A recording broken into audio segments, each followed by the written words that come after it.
Hi, good morning, everybody. Ralph said I'm Jacob Adelman, reporter covering real estate and commercial development at the Philadelphia Inquirer. And one of those fascinating things to observe all my feed has been the way storefronts and malls in the city have evolved over the years. I'm sure that's been the same for a lot of you.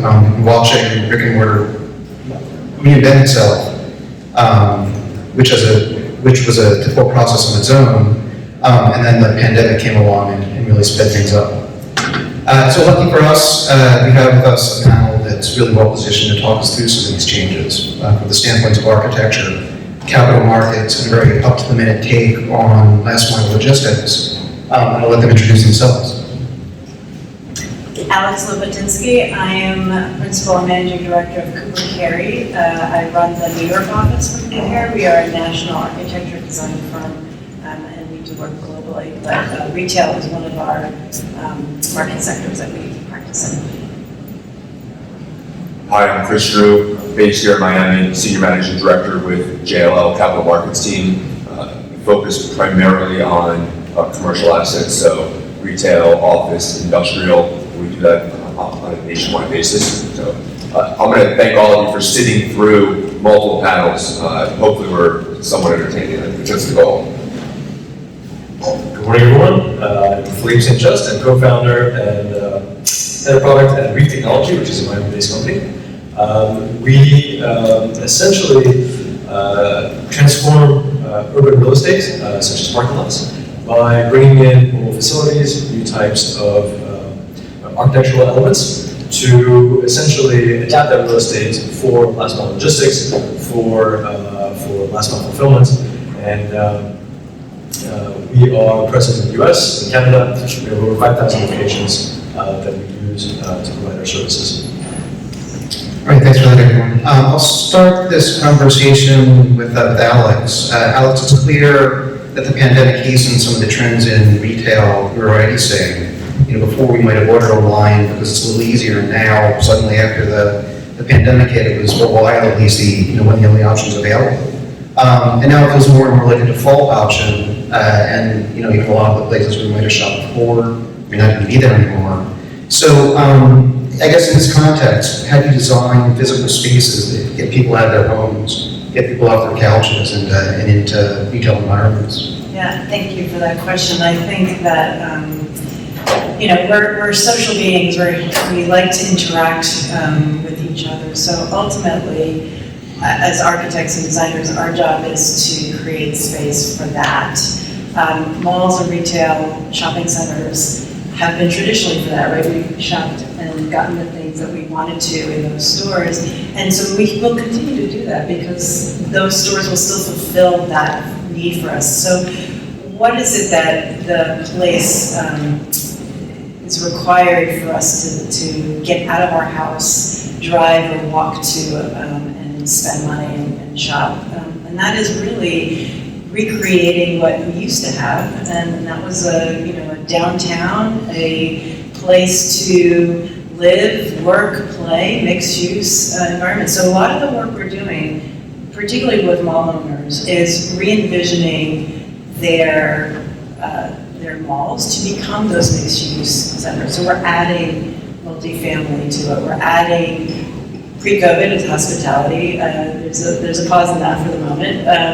But we're adding office, and we're creating these places that used to be inwardly focused, right, closed to the community, and opening them back up out to the community. Whether it is re-envisioning the mall and creating a town center in the middle of it, or adding sort of a main street pedestrian access that is exterior, so you can have retail that spills out.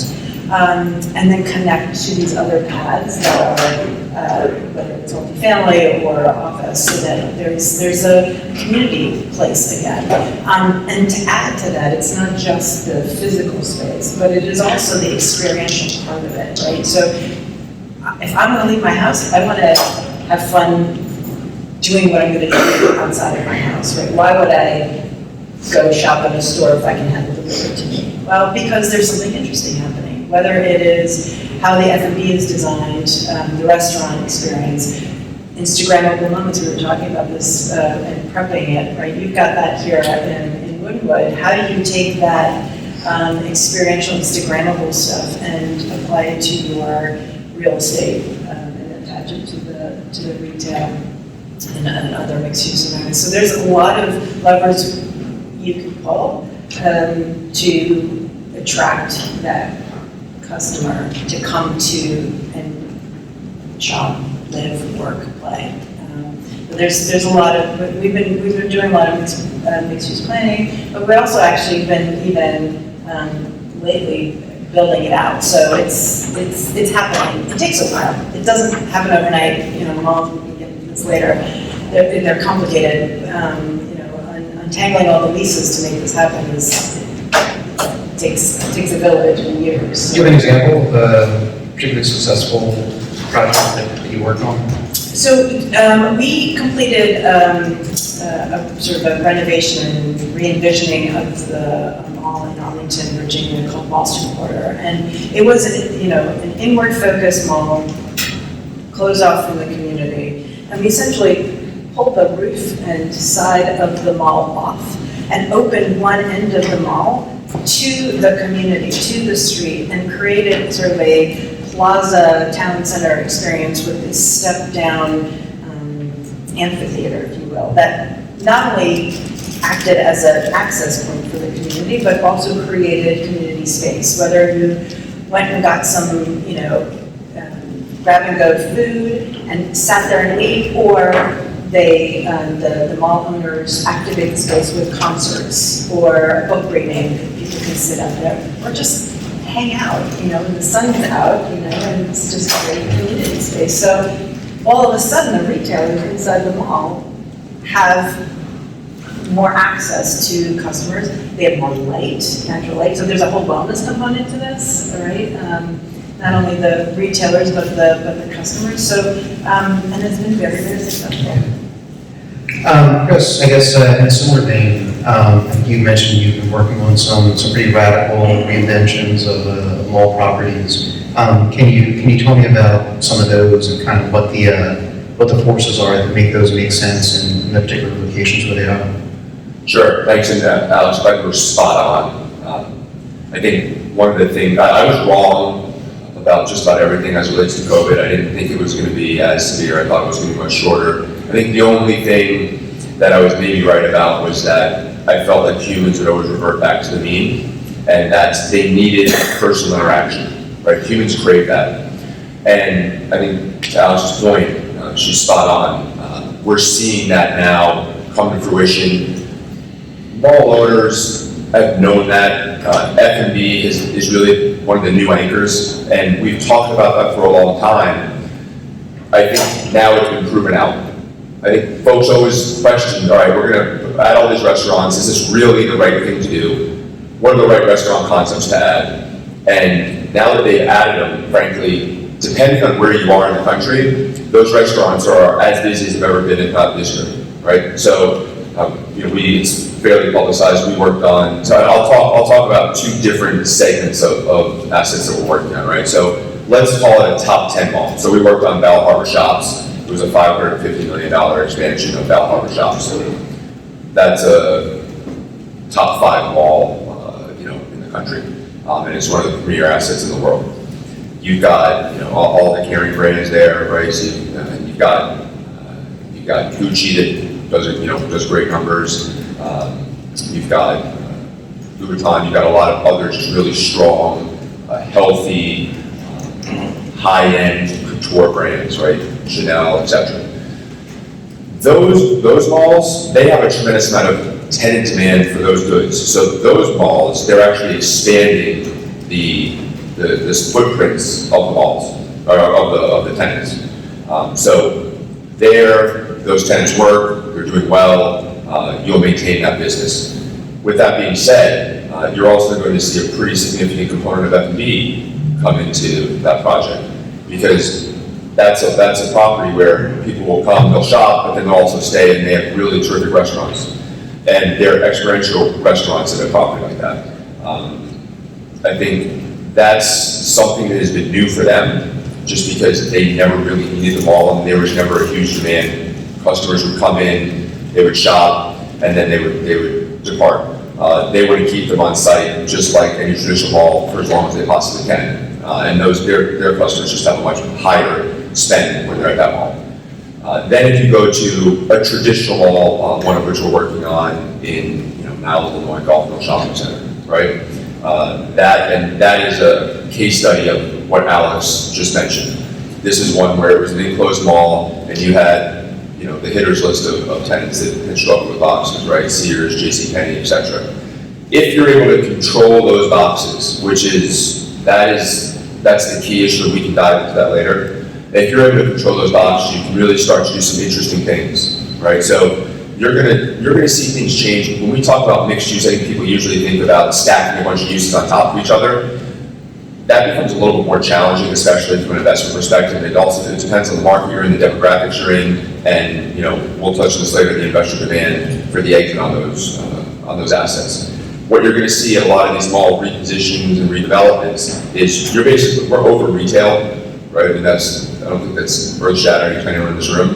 So what you're going to see people demo a lot of the retail. They're going to probably flip the retail towards the street, right? So you have better accessibility, better access, and better visibility along the street. And tenants really want to be able to, or consumers want to be able to drive up to tenant stores and just walk into the store, and then maybe spend additional time there, right? So if you add the right restaurants, and you add the right F&B, and you add a community element to the property, then there's a reason for people to stay there. But then you're also going to see probably hotel uses, like an AC hotel, right? They've made a big push. They have one in Adelman now. They have one in Sawgrass Mall, which we were discussing. So you'll see a hotel component in some of these assets. You'll see an office component in some of these assets, and then you're absolutely going to see a residential component, whether it's multifamily, and depending on the size of the parking field, right? Because if you go back and think, most of these malls have tremendous parking fields, and they're just, you need parking for sure, but they're also overparked, so you can build a fair amount of, as you're taking off a 100,000 square foot Sears or JCPenney, and you're doing that, probably once or twice in any of these given malls, you can also get rid of that parking as well. So you're going to see a pretty significant residential component on these, and then you've now got a fully activated community, right? So you've got retail that's good, with probably some good restaurants, probably some good, family activities, right? And then you've got some good soft good retail there, coupled with office and then some residential component. So this now works, right? This is that live work play that people talk about. It's just not live work play all on top of each other. It's it's working together, right? And I think what you've done on some of the design is really fascinating. What you're saying. But to your point though, you can do all these things, but the parking component, what we found in terms of designing is the leases that have to get unraveled to allow to capture that parking, right? So that's not on our end, that's not on our end, but that definitely complicates the actual construction, right? To be able to unwind all that. Yeah. So there's ownership, right, and then there's control. Yeah. And those are things that people get confused on. So I think when you're trying to unwind a B mall that's fading, you really need to be able to not only own but also control the boxes, right? And most of the boxes historically have been owned by those retailers. So if you see what Seritage did with some of the Sears deals, that made it more challenging for a property like Amateur Mall, right? And that's fairly highly publicized. So I would tell you on the deals that we're working on, we're really focused on being able to work through the REAs, being able to work through co-tenancies, right? So your reciprocal easement agreements, those are tremendous issues, and your co-tenancies, those are tremendous issues. So if you can figure that out, now you have almost a blank canvas to work on. So Alex can come in and create something sensational. We like blank canvas. Yeah, right. Easier said than done, though. Totally. I also wanted to add, the F&B component. What we're seeing too is even in strip centers, we're designing food halls so that that's the new anchor, right? So it creates an experience. It's not just going to a restaurant, but you can. There's a grocer component. There's a fishmonger, a bakery, and you can eat there or not. And all of a sudden, it's, again, going back to that kind of community experience. And sometimes these, whether it's within the property or on a pad outside, it creates that additional community space, whether it's a lovely pedestrian experience to connect all of that retail. So it's not just going inside a concourse inside a mall. All of a sudden it's outside and it's pleasant and you want to be there, right? And so thinking around about those elements when we're designing is important. And I personally like it when it's complicated, but it's definitely easier when you have a blank slate. Yeah, well, I mean, see, I like it as simple as possible. And by the way, Talbot's point, I think, and Philippe can probably address this better than I can, but when you have a food hall or you have a major redevelopment of a box, and maybe it's not a food hall, I think you're focused on authentic content creation that the consumer really wants. And that's the value proposition that these redevelopments need to bring. Because if you're just adding the same old use, it's probably still going to struggle. Now, if you're in Miami in a major MSA with density and good demos, then you're adding a different concept, right? If you're in Midwest America, it's another concept. I think knowing your demographic is going to be the key, right, to being successful with these. I mean, I love hearing you talk, because one of the things that REEF has been very active in over the past 2 years is the concept of the 50-minute city. And really what we're talking about are universal themes that have come out of COVID. One of the things we talked about before is I have a fundamental belief that people just don't want to compromise anything. They want convenience as well as experiences. And they don't necessarily want them in the same place or at the same time, but rather those are options for them to be able to appreciate the products they love, the services they love, the experiences with their friends and family. And so having infrastructure that can both support experiences, which is where malls are overcompensating right now, and combining that with infrastructure to allow convenience, to allow to be at home and order goods and services and food and retail, and have it get to you in 50 minutes.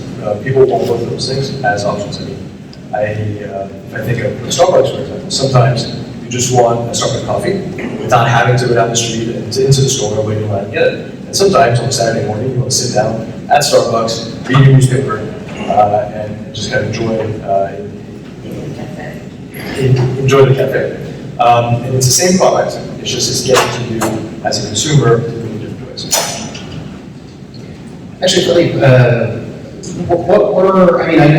from what I understand, REEF didn't start off playing this sort of like hyper local supply chain role that it does now. How did that sort of evolve, and what market forces was it responsible for? Sure. So REEF, our core business actually was parking.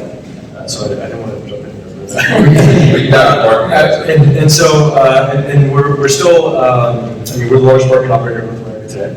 In fact, we do the parking for a lot of the malls that you mentioned. And essentially, we looked at our assets, and one of the common features of a lot of our parking real estate is that it is in city centers. It is, by definition, close to where people live and work. And those are kind of blank slates to some extent. Most of them don't have roofs, most of them are kind of open. And so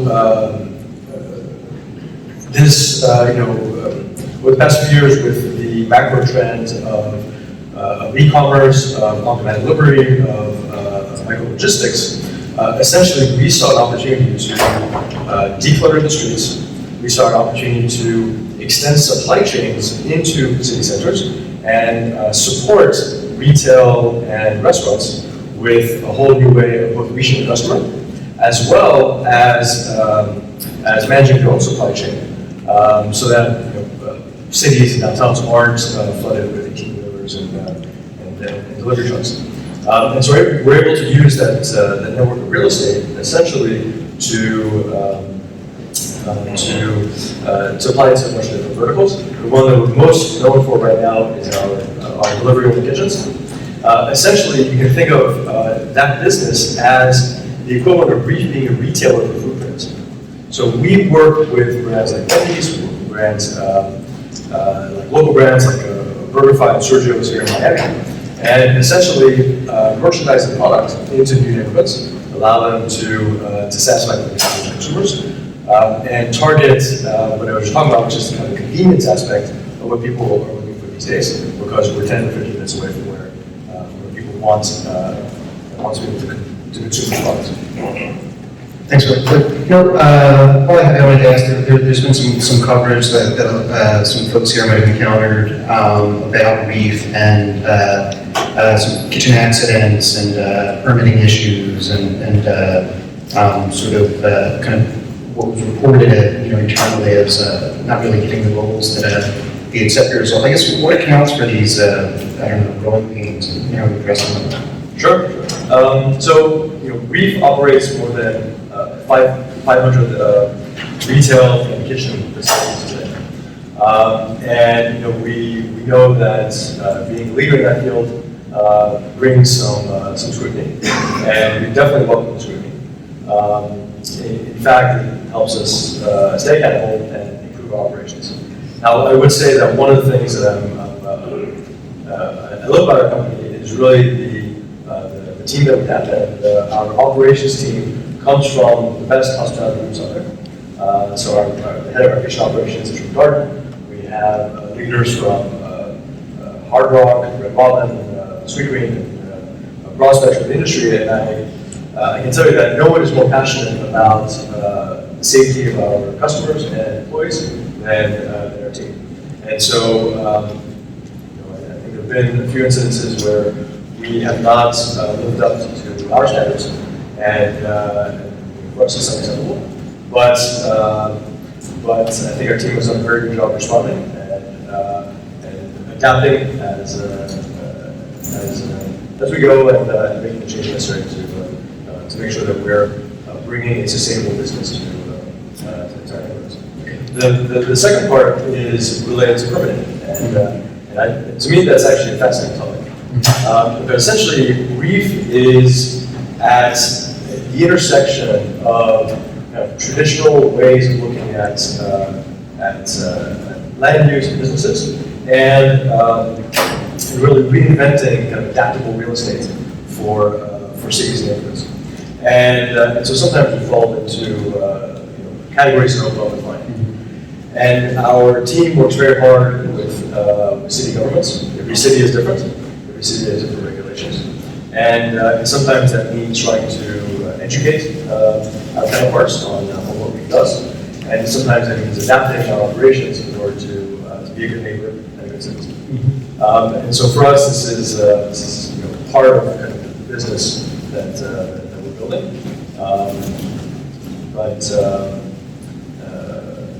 Overall, our team does a very good job of responding and really working hard to be part of it. Thanks for that. I guess, excuse me, kind of speaking of obstacles to overcome, Alex, I was wondering if you have any thoughts on designing to minimize the friction that we're seeing in some omni-channel type environments. And for example, and we were talking about Whole Foods earlier. When I go to the Whole Foods near me now, there's like a separate parking lot I have to go to and stay away from the delivery guys, and then I get in there and it's like I'm fighting with the professional shoppers. It's like a Thunderdome. How do you sort of minimize that friction? I think you're talking about sort of the pain point we're in right now, where the business is evolving and the real estate hasn't caught up to it, right? So when we're looking at replanning and re-envisioning some of these centers, it is to look at it holistically, understand not just how the retail components all fit together, but also how does the pedestrian circulation work? How does the vehicular circulation work, so that you don't have those pain points and interactions, and kind of rethinking how all that happens, but also at the same time, creating place for the, drop off your boxes from Amazon in a location separate from the grocer, right? Separate from the restaurant experience, separate from the retailer. So it's really about working with the property owners who are conscious of it, right? Who want to make sure that they can attract and retain their customers, and so that you're easing up those conflict points. And a lot of it has to do with making sure that it's safe, right? That vehicular circulation is safe, pedestrian circulation is safe, and it's not just creating a sidewalk. It is creating a sidewalk that has, landscaping, that has places for people to sit and linger, or have Instagrammable moments, right? And separate that from truck traffic. So it's a puzzle that we love to solve. And so I think that those owners who are mindful of this are talking to folks like us to help them re-envision that and putting it into play. We're certainly working with a handful of folks to do that. And at the same time, it's not just fixing the pain points, it's also looking ahead at what the customers are going to want. Going back to what I originally said, why would I leave my house if I can get everything delivered to my house? So it's making sure that it is experiential when I get there, and I keep wanting to come back. So I guess sort of the theme of a lot of this is sort of challenges and opportunities, and there are a lot of challenges. I guess given the challenges that exist in the retail space, Chris, who would want to be a retail landlord who's buying retail real estate? That's a really good question. Actually, if it's okay, I'm gonna piggyback on a short things that I was just mentioning.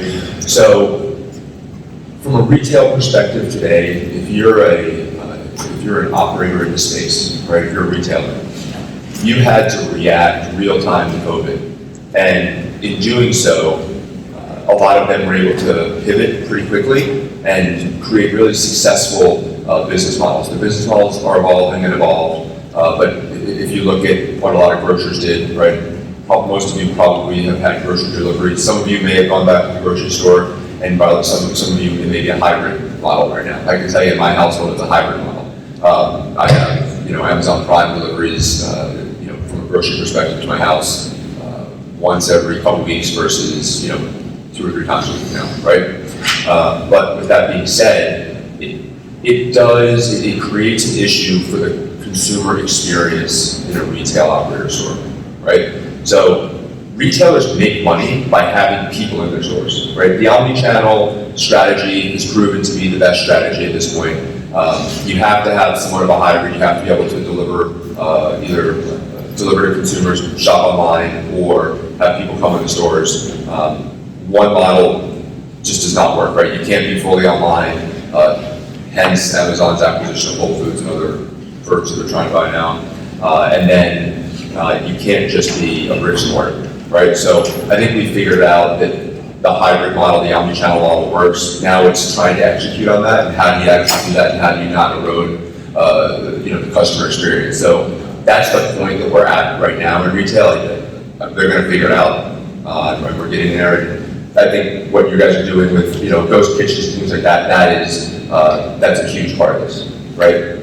I mean, I would say too, I think there's an element of mall operators need to provide services for their tenants that help them bridge the physical visual divide. So one example of something we're working on with a mall operator essentially is to provide a central place where we can do the buy online and pick up in store. Yep. But outside of kind of the main store, so somebody is still going to the mall, they can pick it up easily when they come back from work, but they're still interacting with that mall. So it's not a one-time interaction. It's you're building kind of relationships that allow. And that goes back to my comment about making sure when you're planning all that those things don't collide but can interact seamlessly, right? So right now, if you take a traditional mall, that's not going to happen because it's not thought through. But if you plan that out well, then it can be very successful. Yes. And then just to answer your question about who wants to be a retail owner today. So everyone wants to be a multi-family and industrial owner. We can start with that. But if you can't do that, then, and/or you need additional yield, then you're looking at retail. And you have to have a really strong expertise in, or be partnered with someone who has a strong expertise in retail, because I think everything you're hearing, it basically is telling you that the retail market is constantly evolving. So if you're willing to be a retail owner, typically what you're focused on is you want to own in a good MSA, right? In an MSA where it's probably business friendly, maybe tax efficient, right, from an investment perspective. You're going to want, so that's favoring, call it the smile states at this point, the Sun Belt.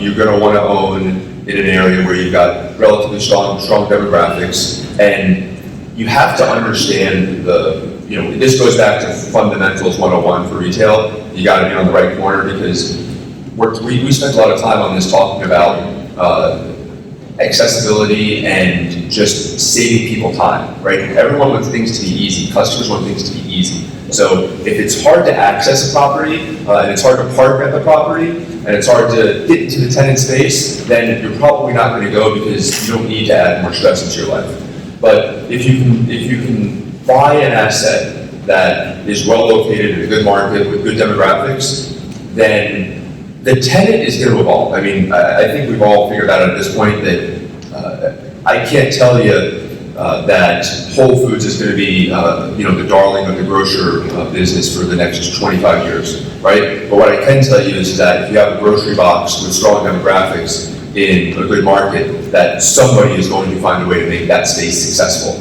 So what we're doing is we're basically, our clients are basically looking at, the best MSAs to own in, with the best, locations in those MSAs, and they're probably somewhat indifferent as it relates to the tenancy. I'm not sure that the permanency of that tenancy today is something that you can underwrite into the foreseeable future. But if you're in good demos in an area that people really want to be in, you're kind of always going to be able to find tenants for that. So those are the general fundamentals. But listen, Blackstone, Brookfield, all the majors are buying and owning retail. I think that there are some folks that are figuring out that they can do it well, and there's some folks that are figuring out that maybe they don't do it so well. So the traditional private equity model for retail tends to work pretty well, because you're just going to be a specialist in that, right? And you have to have the tenant relationships for when a tenant vacates, you know who you're going to backfill that with. I mean, you got to live, breathe, sleep, eat retail if you're going to be an operator today. Or you got to be partnered with someone who can, because they have to know that they can call Philippe for, ghost kitchen concepts, and then they're going to be meeting with Alex on a real-time basis, trying to figure out what the most innovative designs are for their shopping centers, because you're constantly planning for the future with retail. So you got to really understand what you're doing in the space, and you got to really understand how to add value, because and adding value today is different than it was 5 years ago, and that's different than it was 15 years ago, because what you're going to see is that in general, the higher performing tenants, the higher the performance of the tenants you have from a sales perspective, the stronger that property is, the lower that cap rate is, and as a result, you have a successful investment, right? But that's not happening just it used to just be by curating the right tenancy. Now it's adding elements from a community perspective, adding elements that make people have, frankly, a better experience at the property. And how do they, we keep coming back to Instagrammable, but how does someone create content and create memories of this property, right? I think that's what folks are looking for today. So some of that is not just sort of physical plan, but it's also how you program the place. We're working with a couple of our clients who are thinking beyond just the Instagrammable moments, but is there, movie night in the underutilized parking lot on a, Sunday evening or Saturday evening? Is there a concert that's happening in an underutilized parking deck, right?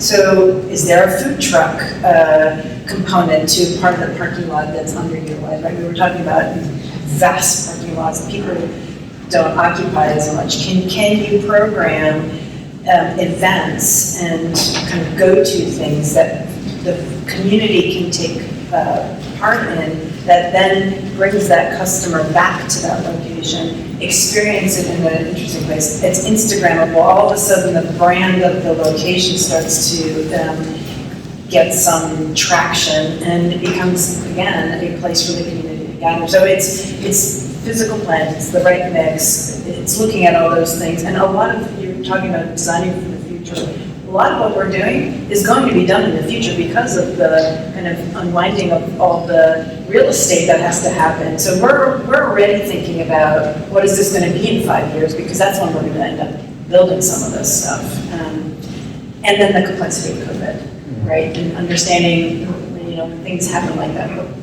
there's a pause, reset, but fundamentally we have to look at human behavior, and that hasn't evolved over too much time.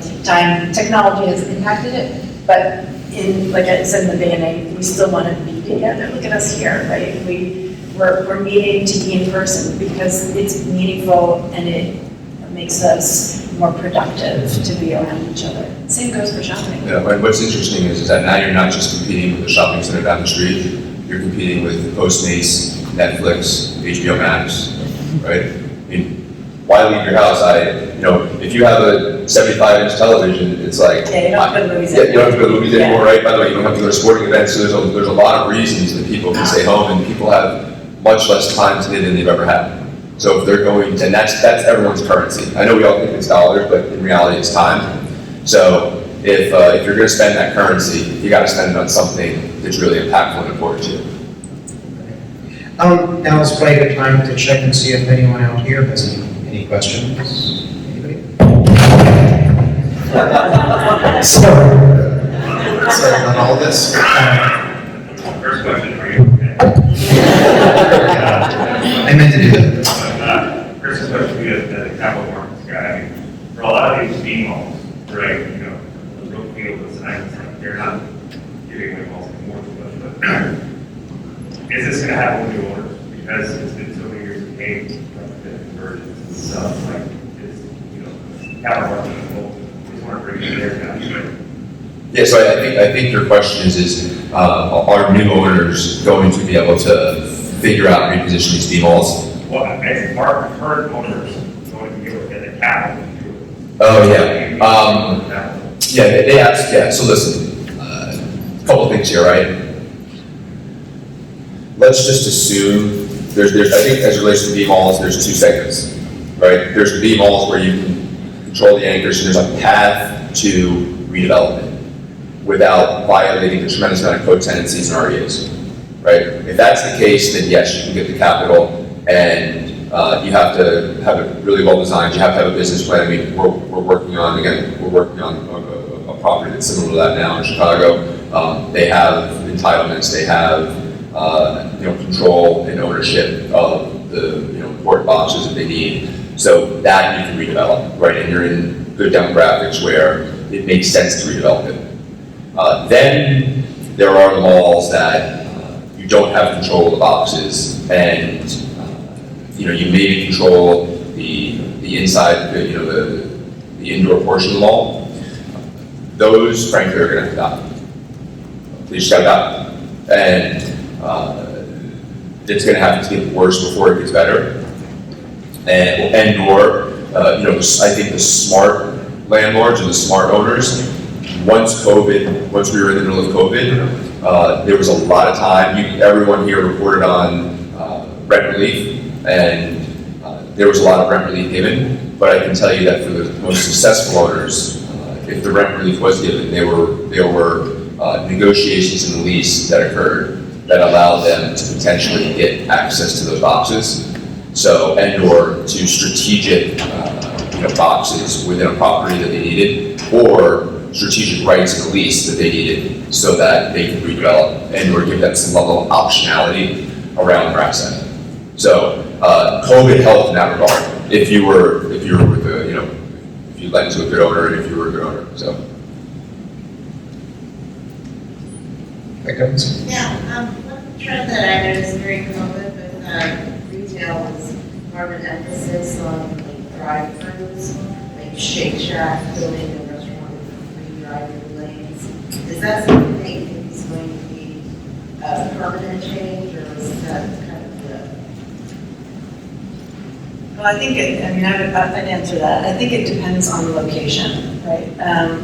We were talking earlier about some of these communities where these malls exist want to be walkable because they're surrounded by single-family residential neighborhoods, and there's been a trend, even pre-COVID, to create these new downtowns, right, new community places to make them walkable. I think in certain locations where you can't have that, the drive-through component, I mean, it'll stay. I mean, we've had drive-through for years, decades, right, and it goes back to the 50s, right, the drive-through diners. So it may evolve as, you know, we look at autonomous vehicles getting us places, right? And densifying some of the places where we live, there may be less of that, but I don't think it's going to go away, at least for the short term. I don't think it's going to go away.